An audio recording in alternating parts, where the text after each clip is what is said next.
I'm live on Instagram. Is Facebook going? Oh, we're live on YouTube. What's up, YouTube? What's up, Instagram? I'm waiting on. Oh yeah, it looks like Facebook is going. Man, we got the whole thing kicked off here, right? So, what are we gonna talk about today? Carmel, Brad, Cipra. I don't know you guys' names, but I'm so glad you're here. Yeah, let's go. Let's do it. All right, here's what we're going to talk about today. We are going to talk about, and actually Instagram doesn't let me put a title in. The other platforms do. We are talking about how to help people change, including ourselves, right? Probably the most important person that we want to lead to change is ourselves. So how can we effectively lead people to change? You know, I love experts. I love two kinds of experts. I love actual experts because they are experts and they can tell us the best stuff.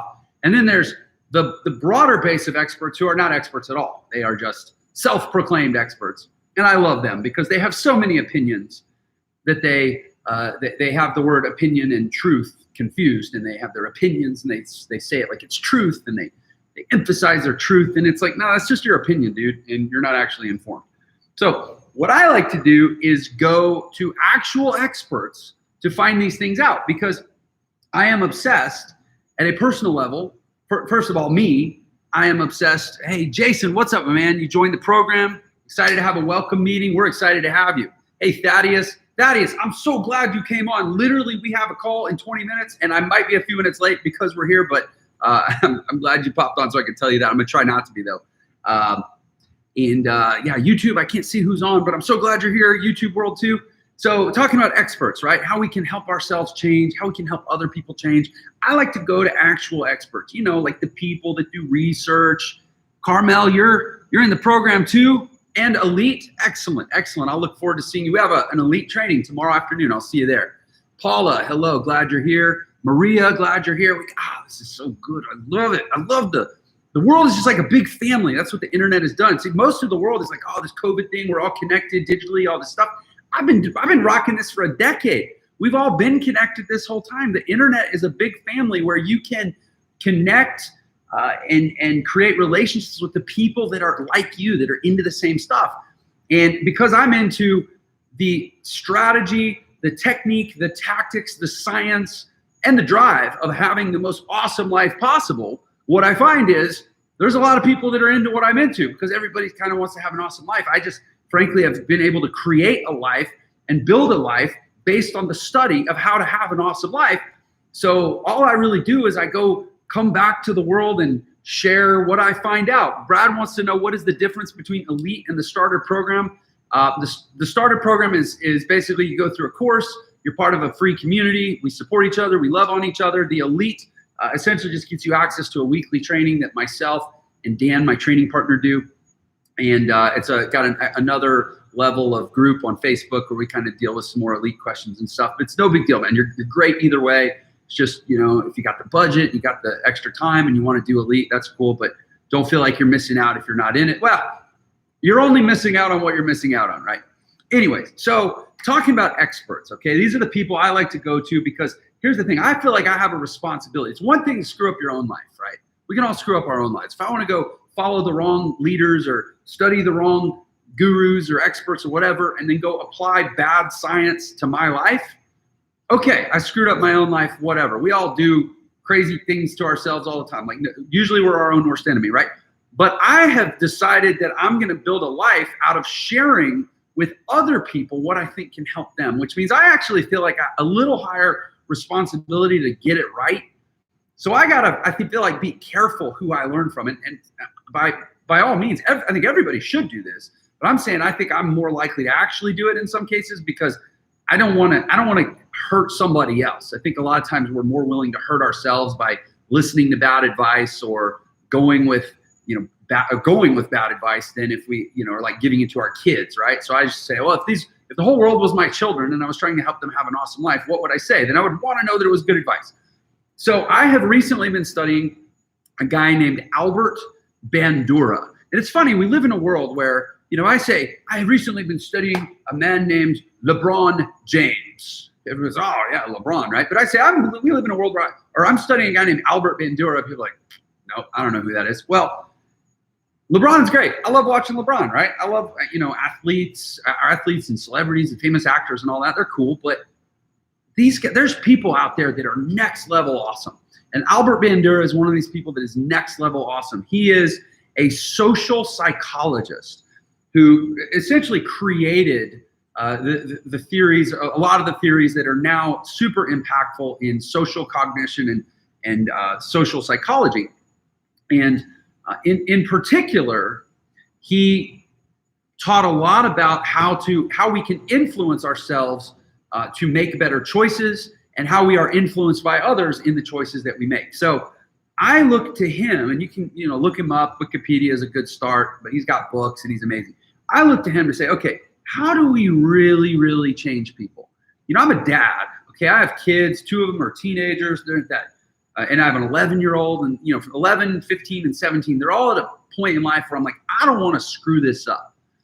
So I approach it a lot as parenting, but again, it doesn't matter. The same things that work with our kids are the things that work with ourselves, things that work with our friends. And there's basically 2 factors in successfully influencing people to change based on our relationship.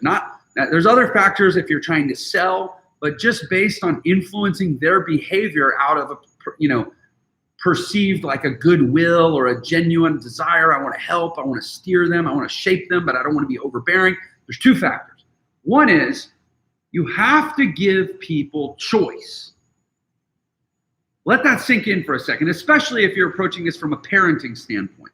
You have to give people choice, which means simultaneously, and I always try to turn these things on myself because I'm committed to being my own best student of physical, personal, and professional excellence in my life, so that I can at least be a credible voice in trying to help other people too.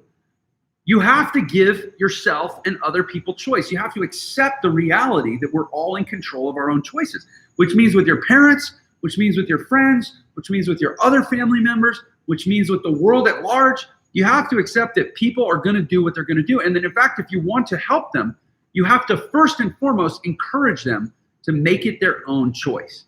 And again, as a parent, this is a hard thing to do. And I look at it, I work with a lot of people that are getting into business. They're trying to step out in a certain direction for their life. And maybe it's a direction that's uncomfortable or unfamiliar, and they're looking to their circle or to their family or to their friends for support. And very often they don't get it.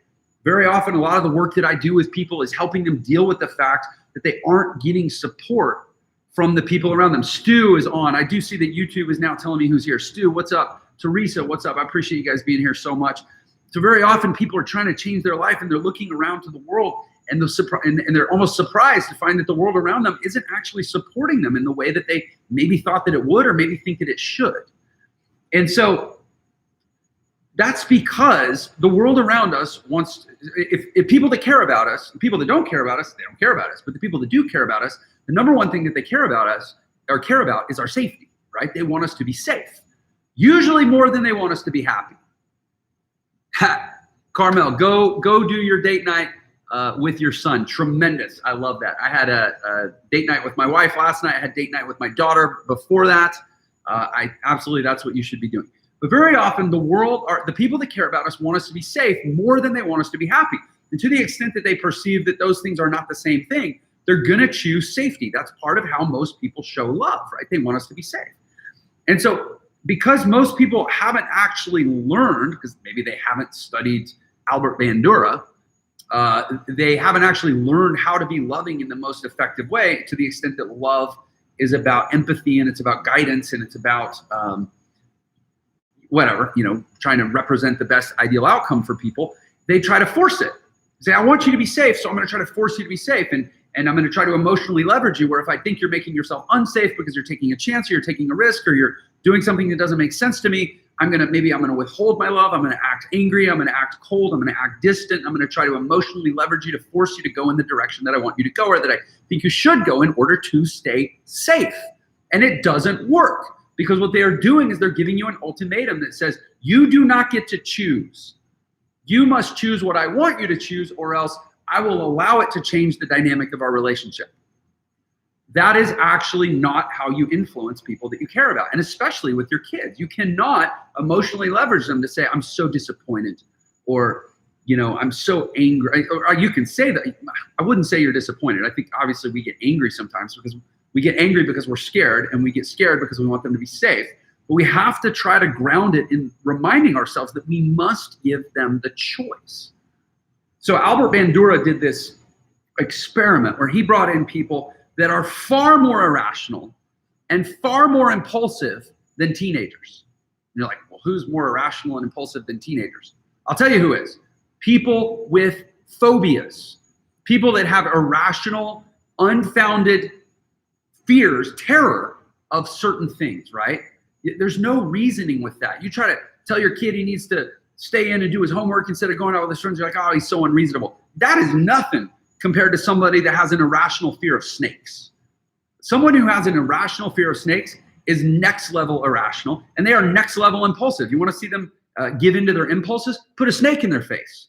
You put a snake in the face of someone that has an irrational fear of snakes, and you will see impulsive. They will take off. They will jump through the roof. They will fight you.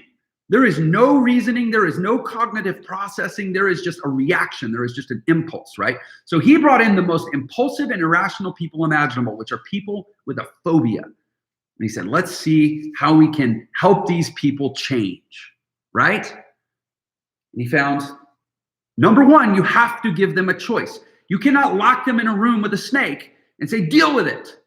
They will not get over their fear. They might survive. They might get through it. They might do whatever they have to do, but they will hate you. They will still hate snakes. They will have really destructive physical stress responses. It's not a good thing to do that. You have to give them a choice. Say, hey, the door's unlocked. In fact, the door's open. You can literally leave the room anytime you want. And then the next thing you have to do is you have to create vicarious experiences. So these are the two things he said. You have to give them a choice, and you have to create vicarious experiences. What create vicarious experiences? That sounds fancy. There's another term for that. It's called modeling. You just have to show them. You have to let them experience safely handling a snake through someone else. So the way you get somebody eventually more comfortable with snakes is you sit there and you handle the snake and you let them be as far away from you as possible. But over time, they can warm up to the fact that there is a person handling a snake and nothing bad is happening, but that they have the choice to leave the situation anytime they want. And over time, it's proven. He brought people in and he cured them of phobias in a week or two that had struggled for years through traditional talk therapy, right? And so I extend this to our kids. I extend this to ourselves. I extend this to our loved ones. If we want to have influence on people, we have to let them know that fundamentally, whatever they choose will not affect our relationship. We will not only love them the same, we will treat them the same. And secondly, and this is age-old wisdom, right? We cannot be do as I say, not as I do. We have to model the outcome of the behavior, the positive consequence of the behavior that we think would be best for them. So you cannot be a hypocrite with your kids. And I look at my life growing up, you know, and I'll say it like it is. I'm a very hardworking person. I have been through some really challenging things, and I have overcome those challenges because I know how to stay committed even when it's hard. And ultimately, I've been a successful person, at least professionally, and now personally with my wife. And, you know, in some good ways, I've had some good outcomes based on developing really good habits. I was a disaster for a long time, all through my teens, even most of my 20s. I was a mess. I would not say I had even 1% of the success behaviors that I now have, but I always had good, loving parents who frankly were very successful, who did embody a lot of success behaviors, and who even when I wasn't emulating, I was watching. And they never changed how they loved me, for good or for bad, depending on how well or unwell I was doing. So I look at it and I say, hey, I actually experienced the truth of this over the course of my life, that from a young age, my parents were always, not always, they weren't perfect, but generally they were able to A, model successful behavior, and B, not conditionalize their relationship with me based on my choices. I always had the choice to screw up or not. They always loved me the same. And in the end, I eventually got it that, hey, you know, they modeled successful outcomes of successful behavior. I should probably try it, right? It took time, but now that I'm on the other side of it, it's the best of all worlds. I never felt forced. It was always my choice. And ultimately, I did as they did, not as they said. That's how you have to understand all of your primary relationships. And that's how you have to have relationship with yourself too. You have to give yourself the choice, give yourself the time, and seek out models of the behavior and the rewards of the behavior that you think might be best for you, right? So he told a story of a hospitality worker, and these were hospitality workers who were part of a program like a anti-recidivism program. They'd been released from jail, and it was like a rehabilitation type program, right? And so they said the number one thing. This wasn't Bandura said this. This was in a book called Influencer that cited Albert Bandura's work, and they use this as an example. They had these people that were basically working at a restaurant. And these people had come out of prison, and they'd been in gangs, and they grew up in tough neighborhoods. And basically they fundamentally didn't care. They was like, I don't care. Show me something good. I don't care. It doesn't apply to me. It won't work for me. That's not how I grew up. That's not for my world. Things like responsibility, things like punctuality, things like, respect for everyone. Those things just didn't have value in their world. And they said, well, how do we get these people to care about things like, bussing tables, right? And they used the example. They said they had a guy that was particularly obstinate about doing his work. And then they told him a story. They said, man, did you see that outside? There is a 3-year-old. There was a mom who had her 3-year-old at the table. She had to come inside. And while she was there, or while the kid was there, there was ketchup on the table, and he started smearing it all over the table. And then when his mom came back, he put his hands on her, and he got ketchup everywhere. And they said there was something about that story. There was something about that example that cut through all the talk, all the hoopla around do the right thing, and here's what you should do. And there was just something fundamental and visceral about the experience of a 3-year-old kid smearing his hands in ketchup, licking the ketchup off of his fingers, getting it all over his mom, where this guy, this hardened criminal who didn't want a thing to do with bussing tables or anything else, said, I got to go clean that table. And he went out and he wiped all the ketchup off the table, right? So they figured out that they never pushed the guy to do it. They never even told him that he should do it. Hey, Neo, what's up, man? I appreciate that. They never even told this guy that he should do it. They just explained a circumstance that implied a choice where he could do it. And then they appealed to the vicarious experience of a mother coming back, having to deal with her kid licking ketchup off his fingers and smearing it all over her. And that was such a deep, that spoke such a deep human language that this hardened criminal, this ex-gang member, immediately went and started wiping ketchup off the table to spare this mom, right?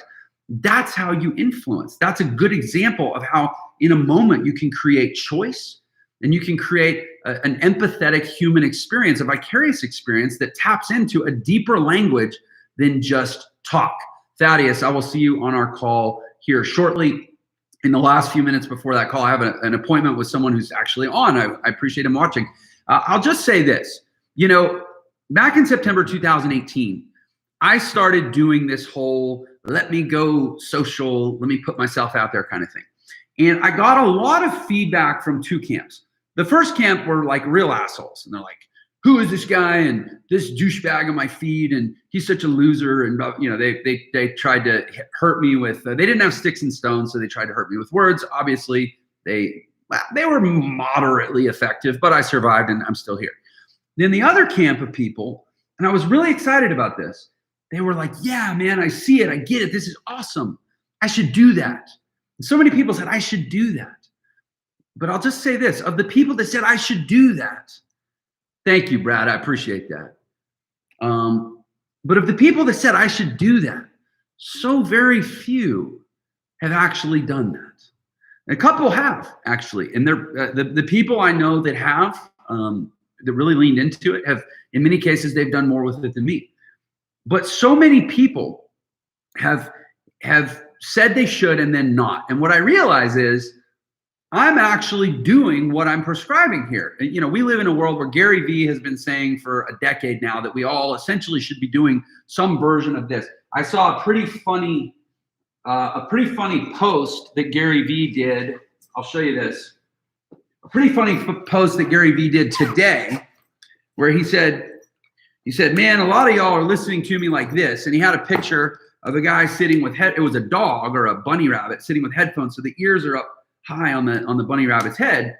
And it had headphones on that were like this, but the ears are up here. So the human equivalent of that would be like us being like this. And they're like, man, a lot of y'all are listening to me like this. Like you've got the headphones on, you've got the sound turned on, but it's not actually going into your ears. You're like aiming it to the side of your head or something, right? He said, a lot of y'all are listening to me like this. Like you're observing what I'm saying. And in his case, it's like, dude, everybody should be putting their message out there. Everybody should be building their voice and putting themselves out there. Everybody should be observing his model, which he's one of the models that I've emulated, of acting with self-awareness, but not so much self-consciousness that it debilitates you.